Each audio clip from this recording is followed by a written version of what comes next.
1. 파혼의 그림자. 화려함으로 시작한 결혼식은 허탈한 침묵으로 끝났습니다. 신부는 끝내 나타나지 않았고 축하의 소음은 곧 이유를 묻는 웅성거림으로 바뀌었는데요. 그 중심에 서 있던 사람은 이지혁이었습니다. 경력, 배경, 미래 계획까지 가지런했었습니다. 그러나 단 한 번의 부재로 그의 삶은 정반대의 방향으로 꺾여버렸습니다. 그날 이후 그는 연락처에서 사라졌고 일정표에서 빠졌으며 사람들 기억에서 희미해졌습니다. 2. 긴 침묵 뒤의 귀환. 몇 달이 지나 세상은 대체로 제자리를 찾았는데요. 하지만 그에게는 아직 시작하지 못한 다음 장이 있었습니다. 한때 모든 것이 명확해 보였는데요.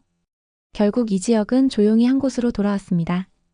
지은호가 지키던 카페였는데요. 그는 스스로도 낯설다는 듯 문턱에서 한참을 머물렀습니다.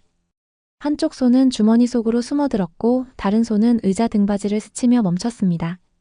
누군가에게 기대고 싶다는 마음과 그러면 안 된다는 자책이 동시에 뒤섞였는데요.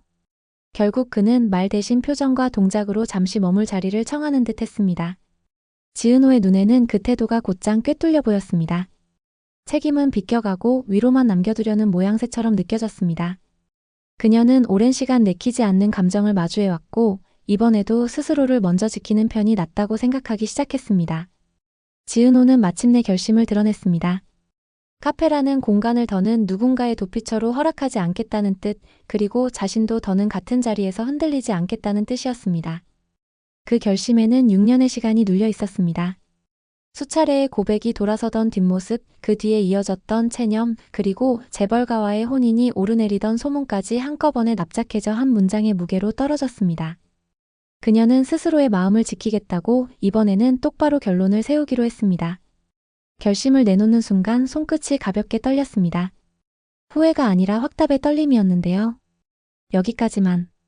그녀는 그렇게 자신에게 말해두었습니다. 소식은 곧 박성재에게도 닿았습니다. 그는 평소처럼 여유로운 표정을 유지했지만 마음은 쉽게 정리되지 않았습니다.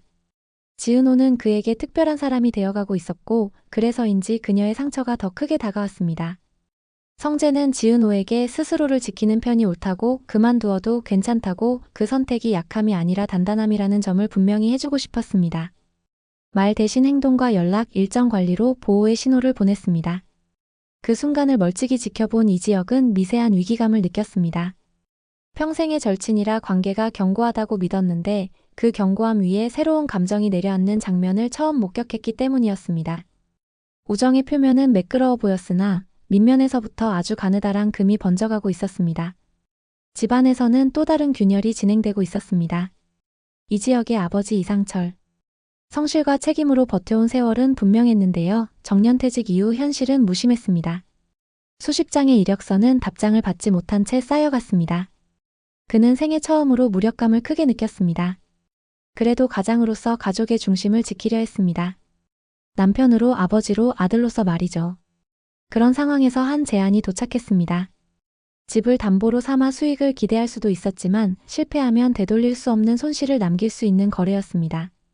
이상철은 수차례 서류를 넘겨봤습니다. 종이 가장자리마다 망설임의 흔적이 묻어났습니다. 부엌에서는 김다정의 작은 한숨이 흘러나왔고 거실에서는 조옥래의 강직한 훈수가 이어졌습니다. 그는 도장이라는 한 번의 소리가 만들어낼 파장을 오래, 아주 오래 가늠하고 있었습니다. 그날 밤 카페 유리문이 조심스레 두드려졌습니다. 모자를 깊게 눌러쓴 중년의 남자가 들어와서 카운터 위에 봉투 하나를 내려놓고 발뒤꿈치를 세운 채 돌아섰습니다. 말도 없었고 머뭇거림도 없었는데요.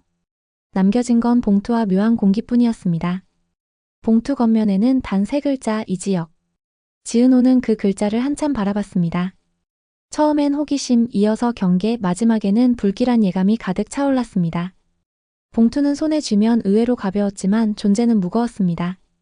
손바닥에 닿는 질감보다 훨씬 큰 무게가 마음 위로 옮겨온 것 같았습니다. 봉투가 열렸습니다. 바스락거리는 종이 소리가 늦은 밤의 고요를 깨웠습니다. 서류는 몇 묶음으로 정리돼 있었는데요. 출생 기록 사본, 특정 병원의 과거 거래 내역, 그리고 익명의 제보문까지 들어 있었습니다. 공통으로 반복되는 이름은 이지혁이었고 이상철과 김다정, 조옥래와 김장수의 이름도 곳곳에서 얽혀 있었습니다. 게다가 낯선 자금 출처에는 재벌가의 흔적도 옅게 비쳐 있었습니다. 이 문서들은 하나의 결론을 내리기보다는 여러 가능성을 펼쳐놨습니다. 사실일 수도 치밀한 조작일 수도 있었는데요. 너무 친절할 만큼 정리된 서술 방식은 오히려 의심을 키웠습니다. 정말이라면 이렇게까지 깔끔할 리가 있을까? 이런 생각이 저절로 떠올랐습니다. 지은호의 손끝이 미세하게 떨렸습니다. 그녀는 스스로에게 기준을 세웠습니다.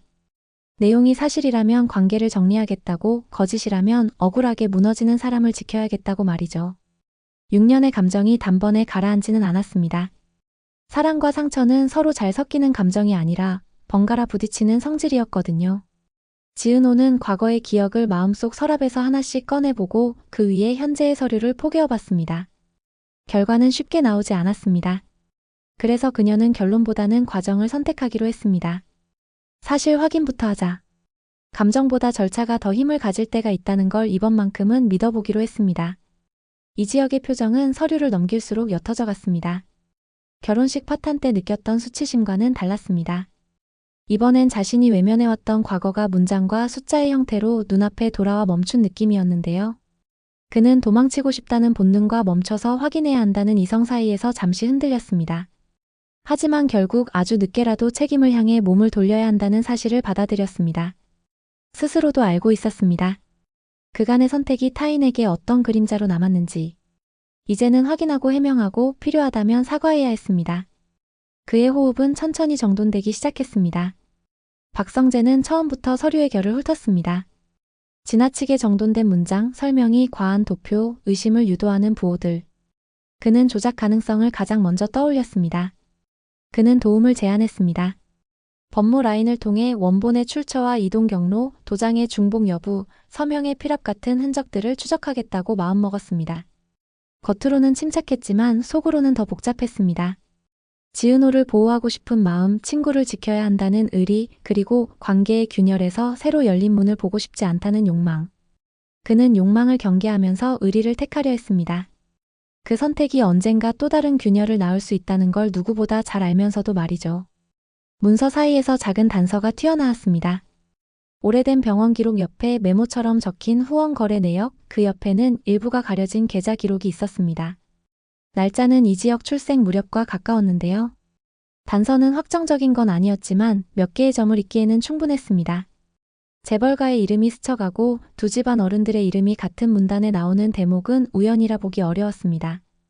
명확한 증거 대신 방향만 가리키는 화살표들이 생겨났습니다. 겉보기엔 각자 다른 방향 같았지만 끝지점은 한 곳으로 모이고 있었습니다. 바로 봉투의 출처, 누가 왜 지금 이 타이밍에 보낸 것인지. 셋은 같은 질문을 품고 각자의 방법으로 답을 찾기로 했습니다. 같은 시각 이상철은 계약서 앞에서 펜을 들었다 놨다 반복했습니다. 종이 위에는 도장 자리가 어른거렸고 마음속에서는 책임의 목소리가 자꾸 울려왔습니다. 그때 휴대전화가 진동했습니다. 저장되지 않은 번호로 짧은 메시지가 도착했는데요. 당신이 찾는 답은 봉투 안에 있습니다. 그는 문자를 오래 바라봤습니다. 우연이라 넘기기엔 타이밍이 너무 기묘했고 장난이라 치부하기엔 내용이 지나치게 정확했습니다. 결국 그는 도장을 잠시 멀리 밀어두었습니다. 경제 문제라고만 생각했던 일이 가족사와 얽혀 있을지도 모른다는 가능성이 그의 손을 멈추게 했습니다. 다음 날 자신이 가진 오래된 서류와 기억들을 직접 꺼내 보이기로 마음먹었습니다. 아버지의 설명이 꼭 필요한 순간이 찾아온 것이었습니다. 늦은 밤 카페는 다시 고요해졌습니다. 서랍 속 봉투는 자리를 옮겼지만 무게는 덜어지지 않았습니다. 세 사람은 같은 공간에 있었지만 각자 다른 방향을 정했는데요. 지은호는 사실 확인을 최우선으로 두었습니다. 감정보다 절차를 앞세워 진실의 밑그림을 찾아가겠다는 뜻이었습니다. 이지혁은 더는 도망치지 않겠다고 스스로에게 약속했습니다. 사라졌던 시간, 외면했던 과거를 하나씩 마주하기로 했습니다. 박성재는 법무와 기록, 병원과 행정 라인을 따라 문서의 이동 경로를 추적하기로 했습니다. 문서에 남은 손때와 흔적은 거짓말을 덜 한다는 걸 믿어보기로 한 것이었습니다. 셋은 다음 날을 위해 휴대전화를 무음으로 돌리고 간단한 메시지를 각자 전할 사람에게 남겼습니다. 짧은 문장들 사이에는 믿음과 경계가 동시에 묻어났습니다. 밤이 닿을 즈음 카페 유리창에 새벽빛이 얇게 번져왔습니다. 서랍 안봉투는 여전히 같은 두께였지만 그 안의 의미는 이미 다른 모양으로 부풀어 있었습니다. 오늘의 결론은 보류되었습니다. 대신 내일의 과제가 정리되었는데요. 누군가는 확인하고, 누군가는 해명하고, 누군가는 기록을 더듬을 것입니다. 그리고 누군가는 이 모든 것을 한 곳으로 밀어넣은 손의 주인을 밝혀낼 것입니다. 시청자에게 남겨진 질문은 단 하나였습니다. 여러분이라면 이 봉투를 끝까지 열어보시겠습니까? 아니면 덮어둔 채 사람을 먼저 믿으시겠습니까? 어느 쪽을 택하든 다시는 예전과 같을 수 없다는 사실만은 분명해 보였습니다.